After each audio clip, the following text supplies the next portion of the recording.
These ought to be boom times for the Royal Mail. Everybody's buying stuff on the internet. We're all shopping more and more online.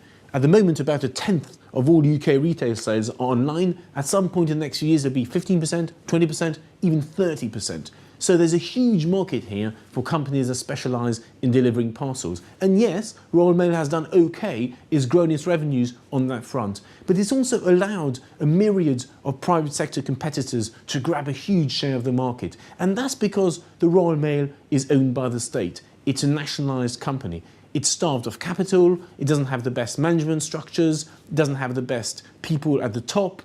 Its staff are imbued with a civil service culture, a nationalised public sector culture that's not conducive to being successful in a cutthroat environment where you've got lots of private companies trying to grab your business every single day. So it's great news that the government has finally decided to sell off Royal Mail to privatise it. I'm afraid to say that decision is about 20 or 30 years too late.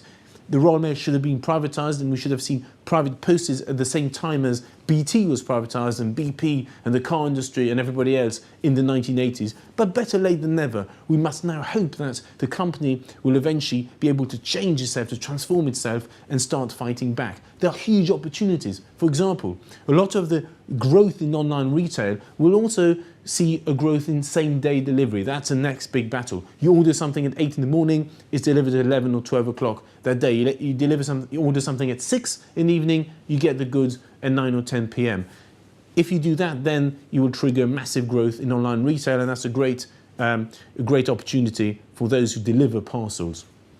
There's also another big opportunity here, and it's that a lot of the staff will be given free shares in Royal Mail. In fact, a massive chunk of the shares of Royal Mail are being handed out for free, more so than in any past privatisation. That's good news because it's going to align the interests of the staff and help to change their culture, align their interests with that of management and shareholders, because they will actually be the shareholders in many cases.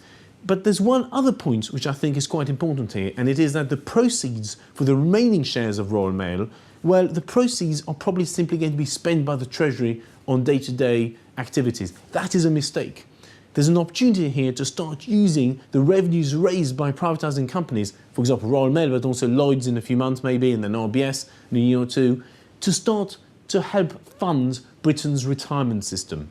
We are getting this new pension system called Nest, where more and more people will start saving a few percentage of their salaries and will eventually have their own private pension pots. Well, you could accelerate that process by divvying up all the money raised in the privatisations and allocating it all to every person in the UK and putting the money in their Nest account, thus boosting their retirement prospects. That's probably not going to happen this time, unfortunately, but it's something the government needs to look into. Apart from that, the Royal Mail's privatisation is excellent.